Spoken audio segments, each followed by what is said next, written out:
guys, well, welcome back to the channel. I know it's been a little while, and I've actually made a lot of progress, so I'm going to show you that now. So here's the new setup. This is a BD manifold. It's a high flow manifold. It doesn't have the big divot in it from the stock steering shaft. And these are the BD up pipes.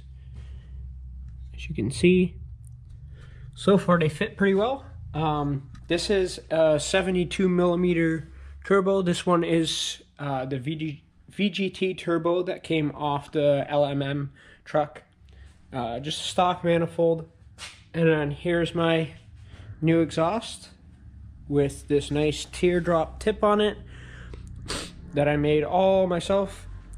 Wrapped it in heat wrap, wrapped the up pipes. Yeah, so this came out of the LMM, and I swapped the stock turbo from this into the LMM. This is what this engine bay looks like right now. Missing a few parts. I also pressure washed it the other night with some degreaser, so everything is pretty clean in here, except for way down where I just took out the Y bridge. I'll show you guys that in a bit. So the turbo that came out of here is currently on the LMM. I did that in one night, and I did not have time to film that. Yeah, so I also did snap off some bolts out of the stock passenger side manifolds. Could not get them out. Didn't want to deal with it, so picked this up used. So it's a nice day to start my video spree back up and start installing some parts. So I actually just got to removing this Y bridge, and this looks terrible. I don't know how well you guys are going to be able to see this, but the actual chamber thickness is probably down to, I would say, 2 inches inside of here. So it's caked with this crud. I'm not 100% certain yet, but I think I'm going to remove the intake runners as well, as I just drop a whole bunch of crud on the ground from my Y bridge piece. So this is just caked with stuff, guys. This is why you upgrade them to the SDP or HDH or whatever one I'm gonna get. I'm going to upgrade it, and I'm probably going to currently set you guys up and watch you guys take out my intake runners. That's these guys where the Y bridge attaches to. It's gonna be kind of a pain, but I really want to get them out just to clean them up, because there's so much crap inside of here, and I'm sure that affects performance. So while I'm waiting for parts anyway, because I need to get that Y bridge installed before the turbo, before the up pipes, so I might as well get to going with that. Also, I'm gonna take a few other parts off, so I'll set you guys up, and yeah, enjoy the video.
we go.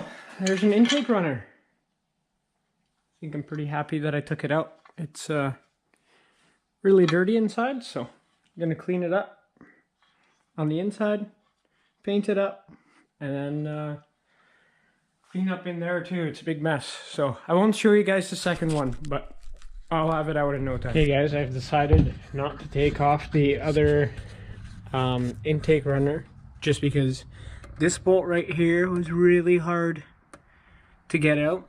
And on the other side, it's in an even worse spot. You can't even really see it.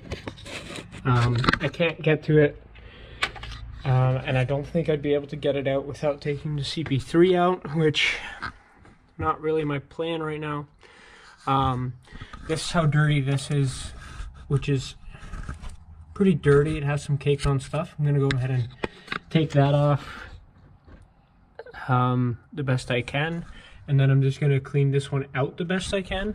And that one is cleaning right there with some degreaser and stuff. So I'm going to try get it all cleaned up best I can and install that one back in there.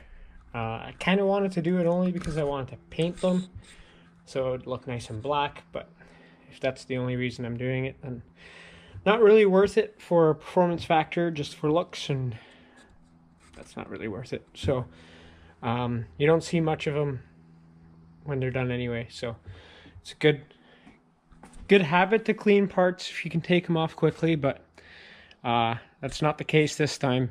I'm not going to remove the whole front alternator bracket and all the thermostat housing, and all that would have to come off for me to be able to get this all out. All of this stuff, all of this front area has to come out for me to get the CP3 out, to get to those bolts, to get the intake runner out, and then I have to reassemble everything. I think I've gone far enough in disassembling this. I really need to start getting back together because it is almost race season. So I want to get as far as I can today. Super nice day out, but I'm in the shop, so I decided to open the door. Yeah, so we'll see how this goes, and I'll check back in with you guys in a bit. So like an hour later, this is all pretty clean. Even the inside of this bridge is pretty clean. I still got to wipe it down a little bit more. This is how clean the inside of this got. I just quickly went over it.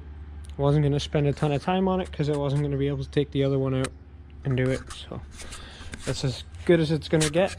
I'm going to put some RVT silicone stuff on here and a little bit on there. And then I'm just going to loosely tighten it down, wait for it to dry a little bit, and then snug it down after about 30 minutes.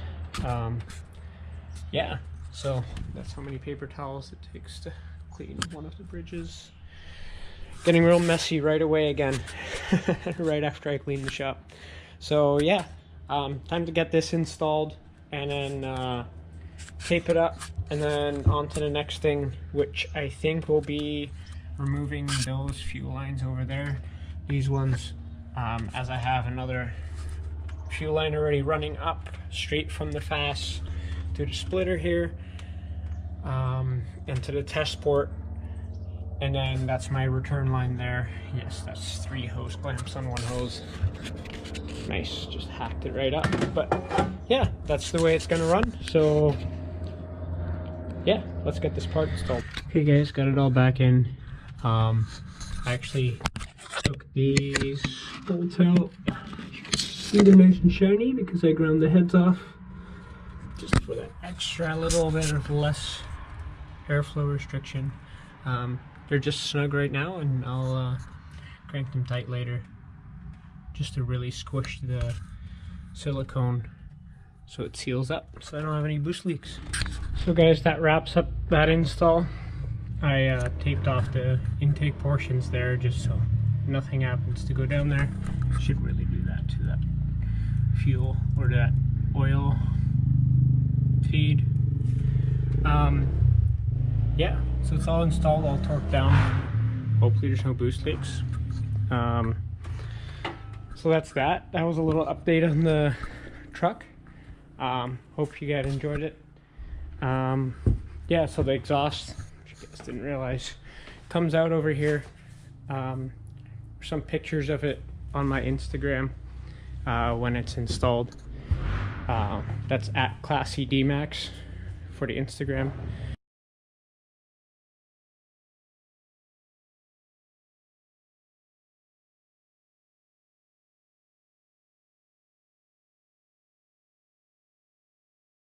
I've got the gaskets here. My nice 72mm VGT should make hopefully around 600 horsepower. So we'll see what it does this year. 600 horsepower on stock fuel is what it made in the other truck. So hopefully it does that on this truck as well. And yeah, hopefully it goes down the track fast. So if you guys enjoyed the video, give it a like. Subscribe to the channel, and yeah, hopefully I can keep you guys updated a little bit more along the way with the parts installing and me staying a little bit cleaner. Shop's a little bit cleaner than it used to be. A lot of tear down, so now it's time to start building back up. A little more fun, a little less tedious. Yeah, so let's get going on that. See you guys later.